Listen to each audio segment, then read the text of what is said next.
Queremos dar la bienvenida a quien es docente de la Universidad Nacional de Córdoba, economista, asesor y consultor de economía, Alfredo Blanco. ¿Qué tal, Alfredo? ¿Cómo estás? Geraldine te saluda. ¿Qué tal, Geraldine? Buenos días. Bueno, siempre es un placer hablar con vos, Alfredo, de todas estas cuestiones porque realmente nos explicas qué es lo que pasa en nuestro país en lo económico. Y hoy queremos saber, para que todos podamos entenderlo, desde los que estamos acá en la radio, por supuesto los que están cada uno en su casa, trabajando, no sé, en una verdulería, en una empresa, en donde sea, que nos puedas explicar qué significa esto de que Argentina haya entrado en un default, pero no entró, pero es selectivo, pero es técnico. ¿Qué pasó ayer con Argentina?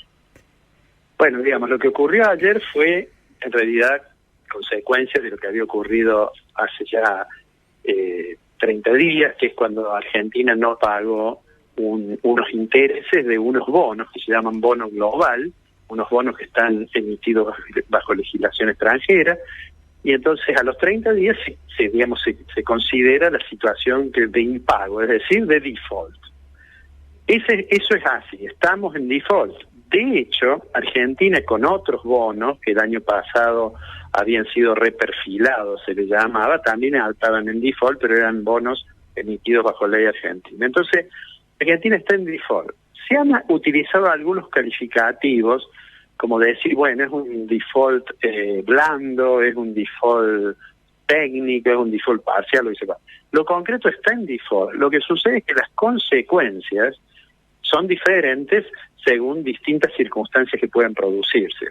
A ver si puedo ser un poco más claro. Sí. Cuando uno no paga unos intereses, bueno, pasa un periodo, entonces si un conjunto que representan un 25% de la deuda se presentan en un juzgado que tenga jurisdicción, es decir, en este caso, por ejemplo, en un juzgado de Nueva York, y dicen, bueno, este país no pagó su deuda soberana, pasaron 30 días, entonces piden una cosa que se llama aceleración.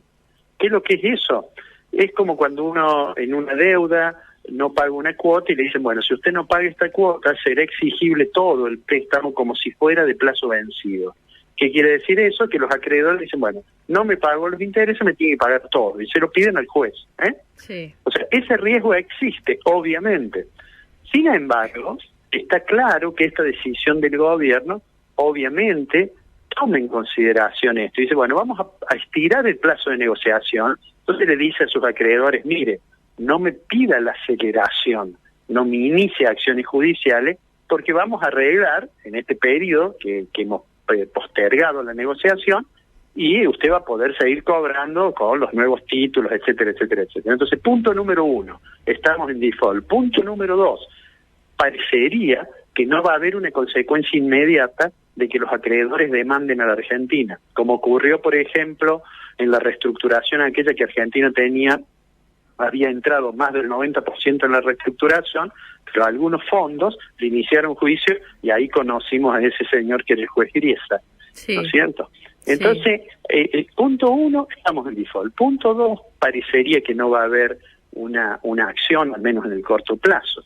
Punto 3, obviamente el gobierno se tiene que apurar para acordar con los bonistas. Sí. Digamos como una nota a pie de página, que esto va a venir a demostrar que algo que me parece que en una oportunidad hablamos, es que Argentina había hecho una oferta, que esa oferta no iba a ser aceptada, y que por más que el gobierno dijera que no se iba a mover de ahí, bueno, finalmente se iba a mover, que es lo que de alguna medida debe estar haciendo en alguna medida ahora, es decir, presentó su oferta, los bonistas le dijeron que no, los bonistas, al menos 3 grupos de ellos, presentaron alguna contrapropuesta, y ahora el gobierno seguramente contestará a ver, digamos, qué cosas modifica de su propuesta original, ¿no? Uh-huh. Que son básicamente 3 variables, sí. O es la tasa de interés, o es el periodo de gracia, o es la quita de capital. Alguna de esas 3 cosas, o las 3 combinadas, va a ser lo que va a ceder el gobierno para tratar de cerrar eso. O sea, ¿estamos en condiciones de ceder en alguna de estas 3 variables o sí lo tenemos que hacer? Yo creo que va a tener que hacerlo, porque si no, ¿qué sucede? Si no, ya el riesgo de que exista inicio de acciones judiciales pidiendo aceleración, obviamente existe, ¿no es cierto? Uh-huh. Pero bueno, a mí me parece que tanto el gobierno como los bonistas deben tener interés en cerrar algún acuerdo. ¿Por qué el gobierno? Porque un default de Argentina no solamente lo pondría en problemas al gobierno, en el sentido de que cómo financiará en el futuro sus actividades, no es eso lo fundamental, porque en el corto plazo no vamos a volver al mercado de capitales internacionales, pero empieza a poner en problemas al sector privado, ¿por qué? Porque Argentina es un país que si tiene que importar necesita dólares no tenemos, y financiamiento se le va a complicar también al sector privado.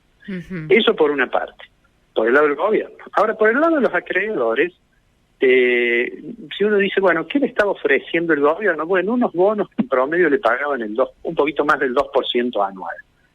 ¿Es poco? Y es poco en relación a bonos que están emitidos con el 7%.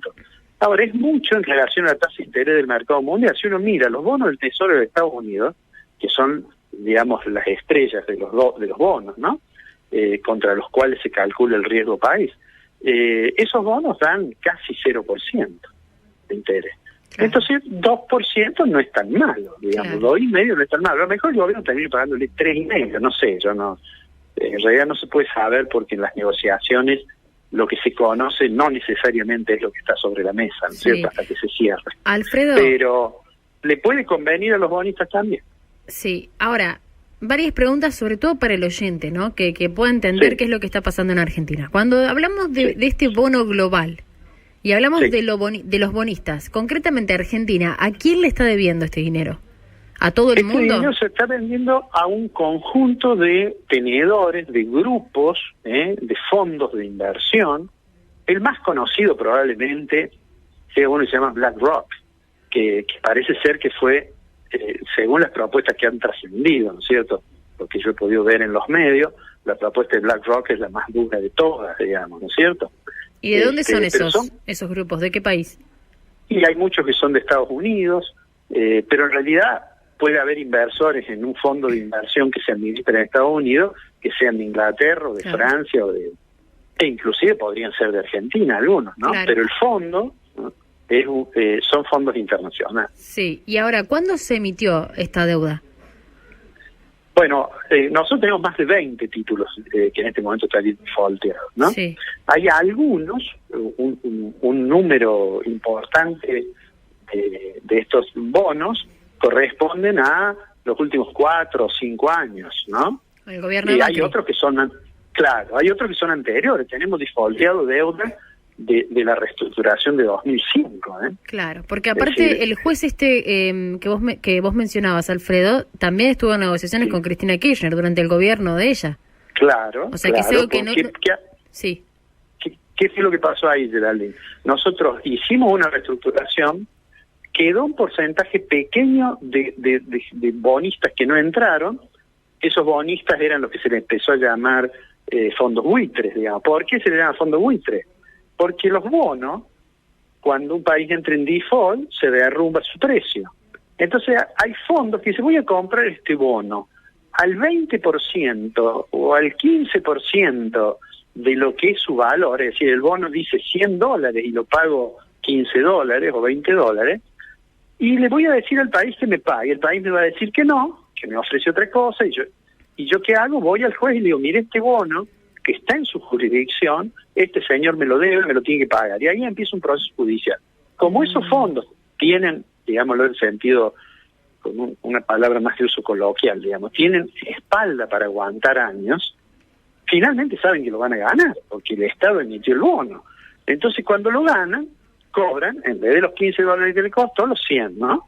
Claro. Entonces, el riesgo de que se derrumben mucho los bonos, obviamente es ese. ¿Qué le pasó a Argentina? Bueno, le pasó eso.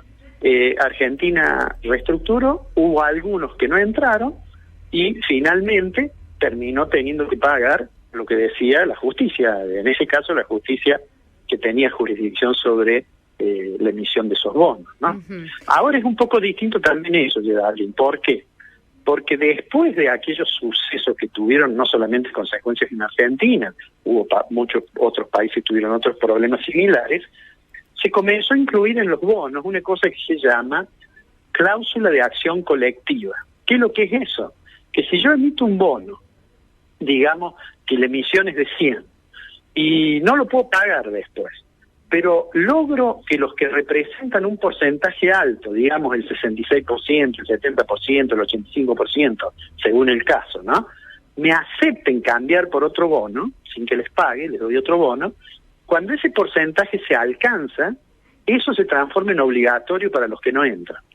A ver, si puedo ser claro. Supongamos que el bono esté emitido con una cláusula de acción colectiva del 70%. Sí. Cuando yo consigo que el 70% del capital me acepte cambiarlo por el bono de la reestructuración, el 30% restante no puede hacer una acción judicial porque está obligado por la cláusula de acción colectiva a aceptar lo que dijo la mayoría de eso, ¿no? Claro. Eso lo tenemos ahora, ¿no? Hay bonos que tienen 70%, hay otros que tienen 66%, pero lo tenemos. O sea que en esta reestructuración hay que tratar de alcanzar ese porcentaje para de esa manera despejar dudas de que no vaya a hacer alguien alguna acción judicial. Ahora, toda esta cuestión que vos estás explicando y que nos permitís a todos entender, ¿qué consecuencia trae para el ciudadano común que la Argentina entre en este default selectivo? ¿En qué afecta? Si Argentina arregla su frente externo de Aldín, sí, vamos a tener al día siguiente los mismos problemas que teníamos antes del confinamiento y de la pandemia, nada más que con algunos desequilibrios profundizados. Es decir, el problema de la inflación, vamos a tener seguramente que tener una política monetaria que trate de morigerar los efectos de la expansión de dinero que ha habido, porque el Estado, en estas circunstancias que estamos, necesariamente tiene que intervenir, e intervenir significa gastar más, y gastar más en un periodo en que se recauda menos, significa que el aumento del déficit fiscal es muy importante, entonces hay que emitir dinero para financiar. Y eso no está mal que se haga, porque no hay otra opción. Lo que pasa es que después que pase la pandemia, hay que ver con cuidado las consecuencias. Si vamos a tener más déficit fiscal que antes, vamos a tener más cantidad de dinero que antes. Esperemos tener resuelto el frente externo, ¿no es cierto? Porque si no ya vamos a tener también problemas de ese tipo. Entonces, para el ciudadano común, digamos, yo soy partidario que uno no tiene tampoco que alarmar a la gente, sí, pero los meses que vienen van a ser complicados, bajo el supuesto de que arreglemos. Bajo el supuesto de que pase, digamos, la pandemia, ojalá sea con el menor costo de vidas, digamos, ¿no es cierto? Y que salgamos y se empiece a recuperar. Bueno, Argentina ya va a haber tenido, seguramente este año vamos a tener una caída del Producto Interno Bruto, que es la riqueza que se genera en un año, que va a estar cercano al 10% a lo mejor, que es una caída muy grande, una caída parecida a la de las crisis más severas que tuvo la Argentina hace algunos años. Entonces, digo, para el ciudadano por ahora, en el corto plazo, no vamos a percibir nada de ese tipo, y si arreglamos, bueno, la cuestión va a ser los próximos meses. Mi impresión es que vamos a salir de esto. Sí. Yo creo que el gobierno va a intentar arreglar, y si arregla, bueno, saldremos de esto lamentablemente de Darín con más pobreza, que es algo que casi es una vergüenza para un país como la Argentina, con más pobreza, con más desigualdad seguramente, y con más concentración económica. Qué triste escuchar esto, ¿no? Sobre todo por los números que conocimos esta semana de la pobreza, y de los más chiquitos también.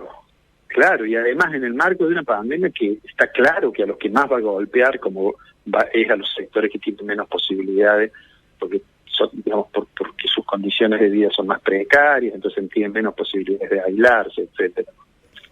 Sí, me queda una última pregunta. La cuestión de la pandemia, de la cuarentena, ¿afectó o trajo alguna consecuencia a la negociación con estos bonistas o no? Yo creo que probablemente la traiga indirectamente, porque la pandemia es algo que afectó a todo el mundo, claro, ¿no es cierto?